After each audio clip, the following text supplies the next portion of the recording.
मी नितीन थोरात. आज आमचे मित्र कोलप सर आज आमच्याशी आपण आज चर्चा करणार आहे. तर कोलप सर, तुमचं नाव काय?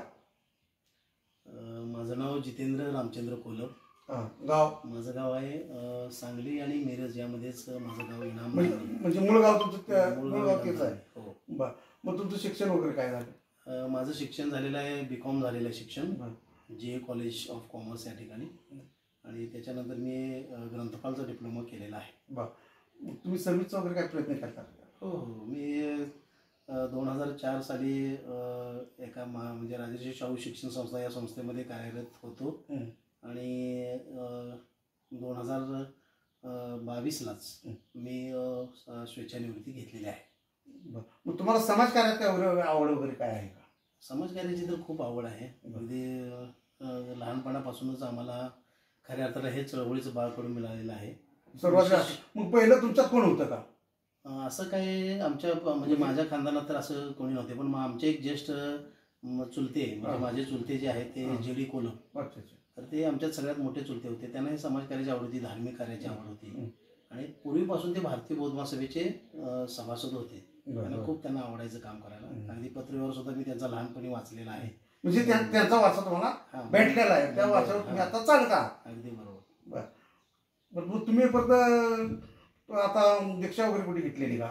मी साधारणतः 3 वेळा माझी रामदेव प्रभूजी घेतलेली आहे. 1999ला मी सांगलीमध्ये पहिल्यांदा म्हणते शीलप्रियजी यांच्या हस्ते मी रामदेव प्रभूजी घेतले. कुठे? सांगलीमध्ये. सांगली शास्त्रीनगर या ठिकाणी शिबिर लागलेलं होतं. आणि त्या ठिकाणी जवळजवळ 60 शिबिरार्थी बसलेले होते. खूप सुंदर शिबिर ते लागलं. आणि BK आहेरे गुरुजी म्हणून एक ज्येष्ठ केंद्रीय शिक्षक होते. त्यांचं आम्हाला खऱ्या अर्थानं चांगलं मार्गदर्शन भेटलं. त्याच्यानंतर मग पुढं मुंबईला मी चैत्यभूमी या ठिकाणी केंद्रीय शिक्षक शिबिर दिली दुसऱ्यांदा. त्यावेळेला सुद्धा मी सामील झालं. त्यावेळेला 11 दिवसाचं ते ट्रेनिंग आमचं होतं. तिथं अगदी टॉप मोस्ट. त्यावेळेला तुम्हाला 11 वेळेच्या याच्यामध्ये त्यावेळेला तुम्हाला काय जाणवलं? नाही, तिथं तर आपल्याला आता मला असं जाणवलं खऱ्या अर्थानं आता आपण अनेक पुस्तकांचं वाचन करतोय आणि पुस्तकं वाचतो आपण. आणि पुस्तकं वाचल्यानंतर खऱ्या अर्थानं जे वाचनानं ज्ञान आपल्याला मिळते ते खऱ्या अर्थानं 10 दिवसाच्या शिबिरामध्ये तुम्ही त्या शिबिरात बसला तर तिथं शिकवणारे जे आपल्याला शिक्षक आहेत, मार्गदर्शक आहेत, तर त्यांच्याकडून एवढं ज्ञान मिळतं की ते पुस्तकापेक्षाही वेगळं ज्ञान खऱ्या अर्थानं त्या शिबिरातून आपल्याला मिळतं. म्हणून प्रत्येक तरुणानं किंवा या सामाजिक कार्याची ज्यांना आवड आहे, धार्मिक कार्याची ज्यांना आवड आहे, त्याने हे शिबिर करणं गरजेचं आहे. बघा, आमच्या मित्रांनी सुद्धा सांगताना सुद्धा कसं सांगितलं बघा, एखादा माणूस बाबा शिबिराला जायचं वगैरे काय म्हटलं तर काय असते काय नाही, प्रत्येकजण माणूस लय वाकडं लावत असतं.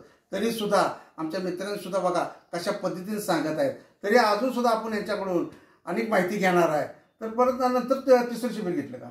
हो, त्याच्यानंतर आता मी तुम्हाला सांगतो म्हणजे 99ला मी शिबिर झाल्यानंतर बौद्धाचार्याची परीक्षा ही असते. त्याच्यामध्ये 200 मार्काचे पेपर्स असतो. तर 200 पैकी 199 मार्क मला मिळाले.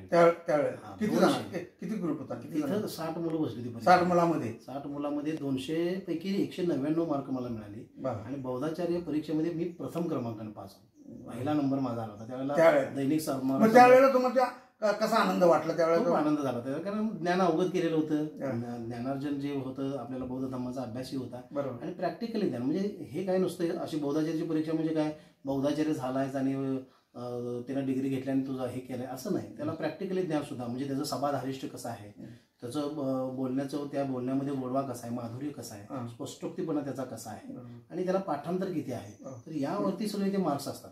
100 मार्काची लेखी परीक्षा असते आणि 100 मार्काची ते प्रॅक्टिकली परीक्षा असते. त्यातून तो निवडला जातो आणि मग असे बौद्धाचार्य तयार होतात. तर त्या काळापासून मला ही आवड निर्माण झाली. आणि अगदी म्हणजे मला असं वाटतं की बाबा आता गाथापठण वगैरे जे आहेत म्हणजे पूर्वीच्या काळामध्ये बौद्ध धर्माच्या भिक्खू लोक ज्या पद्धतीनं विहारामध्ये गाथापठण करायचे, तर एक वाच्यता यावी यासाठी भारतीय बौद्ध महासभा जेणेकरून मीराताई आंबेडकर यांच्या कालावधीत सुद्धा मी काम केलेलं आहे.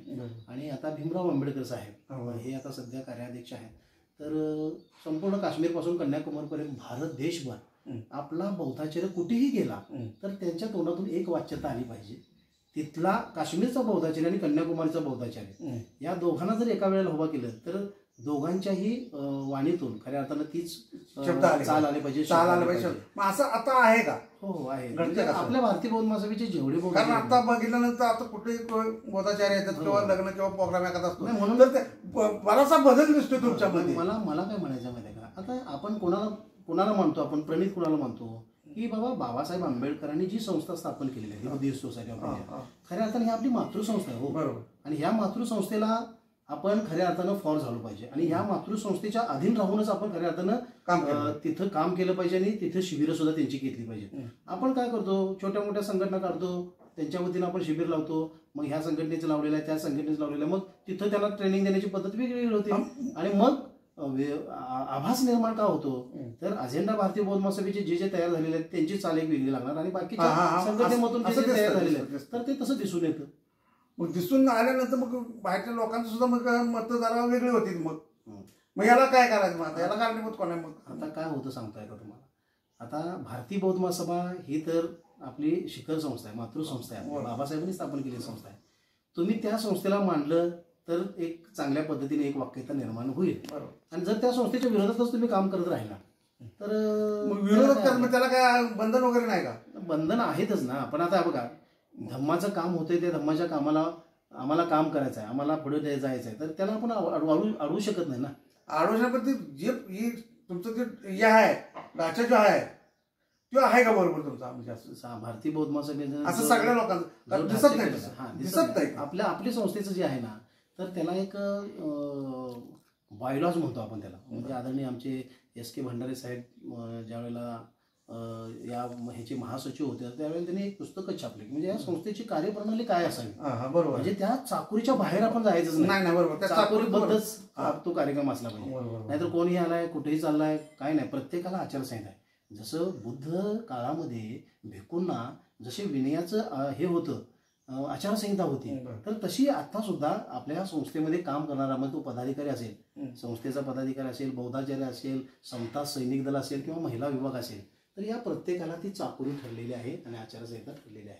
बरं, आता तुम्ही शिबिर वगैरे काय घेतले का? हो, आता सध्या आता मी सांगतो तुम्हाला, मी जवळजवळ 12 वर्ष आपल्या सांगली जिल्ह्यामध्ये काम केलं आणि त्यावेळेला अखंड जिल्हा होता, 10 तालुके त्यावेळेला होते आणि अखंडितपणे अगदी म्हणजे विरितपणे, म्हणजे मला ती खूप आवडच होती. त्यामुळे पहिल्यापासून आवड, आणि त्यामुळे मी तर अध्यक्षपद असताना अगदी कुठल्या तालुक्याला म्हणजे पोहोचलो नाही असं नाही, प्रत्येक खेडोपाड्यात मी पोहोचलेलो आहे. तिथं काम चांगलं केलेलं आहे, संघटना चांगली बांधलेली आहे आणि खूप सुंदररित्या त्या ठिकाणी मी आपल्या भारतीय बौद्ध महासभेचं काम जिल्ह्यातल्या प्रत्येक खेडोपाड्यामध्ये केलेलं आहे. आज आपण बघितलं तर म्हणजे मी जिल्हाध्यक्ष पदाची धुरा दुसऱ्याकडे दिल्यानंतर सुद्धा मी संस्था सोडून गेलो नाहीये. अध्यक्ष झाल्यानंतर लोक बाजूला जातात, पण मी संस्थेच्या उपाध्यक्षपदी काम केलं. अध्यक्ष नंतर सुद्धा मी उपाध्यक्ष काम केलं, संस्कार विभागाचा प्रमुख म्हणून काम केलं.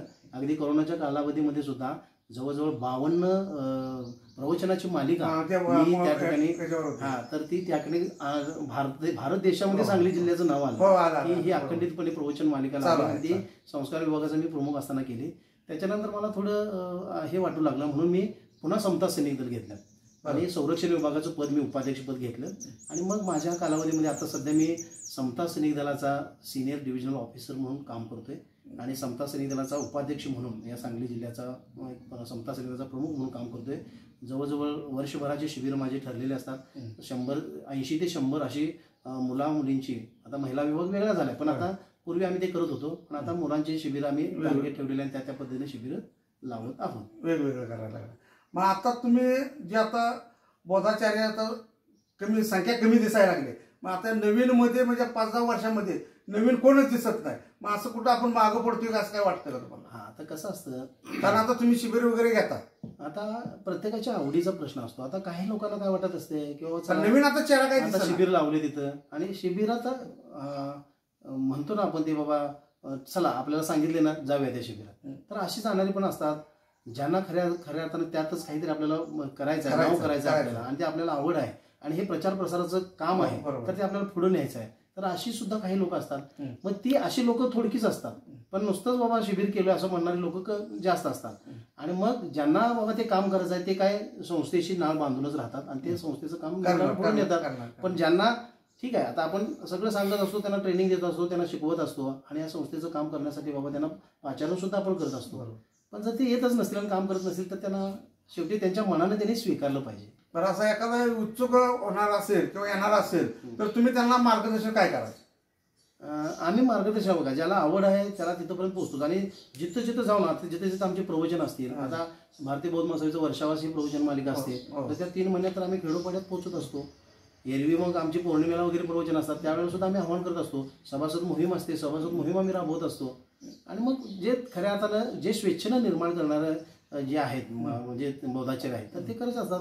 आता उदाहरणार्थ आमचे सुहास धोत्रे घ्या, ज्येष्ठ बौद्धाचार्य ते आहेत, ते त्यांच्या पद्धतीने काम करत असतात. आता नवख्यानं तयार झालेला म्हणजे रतन तोडकर हा कार्यकर्ता आमचा, म्हणजे अगदी स्वतःला त्यांनी झोपून घेतलेलं. म्हणजे असेही कार्यकर्ते एकनिष्ठ आहेत की बाबा तन मन धनानं आपलं, म्हणजे बाबा आपल्याला काय तिथं हे कमी पडत नाही आपल्याला, पण संस्थेचं काम आहे ना तर नेटानं आपण पुढे. मग कुठलीही आंदोलन असू देत, कुठलीही म्हणजे निवेदन देण्याचं काम असेल, कुठं अन्याय अत्याचार झाला असेल, तर त्या ठिकाणी आम्ही पुढे होणार आणि पुढे ते नेटाचं काम नाही ना. बरं, मग आमच्या प्रेक्षक असले तर तुमचा एखादा नंबर एखादा सांगा तुम्हाला भेटण्यासाठी. माझा नंबर तर आता सगळीकडेच आहे. आता मी तर तुम्हाला सांगतो नितीन साहेब, तर मी जवळजवळ 1999 पासून कार्य करतोय, तर मी कधीही माझं हे छापलेलं नाही, कार्ड छापलेलं नाही माझं. तर माझा नंबर सगळीकडे जातो. तर तोच नंबर मी तुम्हाला सांगतो की एकच नंबर माझा तेव्हापासूनचा आहे, 97 66 40 28 12 हा माझा मोबाईल नंबर आहे. आणि या नंबरवरती मला सगळे संपर्क करतात आणि सगळ्यांना नंबर येत आहे. फक्त मला सांगावंसं असं वाटते साहेब की बाबा पुढची वाटचाल जी आपली आहे, म्हणजे देशामध्ये जी अराजकता माजलेली आहे, तर यावरती प्रत्येकानं उठणं गरजेचं आहे. म्हणजे संविधान आहे, संविधान वाचवण्यासाठी आपण प्रयत्न केला पाहिजे. आपण म्हणतोय की बाबा बौद्ध धर्माशिवाय तरणोपाय नाही असं म्हटलं जातं. शेवटी प्रत्येकानं खऱ्या अर्थानं या चलो बुद्ध की ओर अशा पद्धतीचा संदेश घेऊन हा सत्याचा, शांतीचा, अहिंसेचा मार्ग आहे आणि तो प्रत्येकाने स्वीकारावा आणि ते आचरण आपण करावं. हीच या ठिकाणी एक छोटासा संदेश मी माझ्या वतीने देईन. जय भीम, नमो बुद्धाय.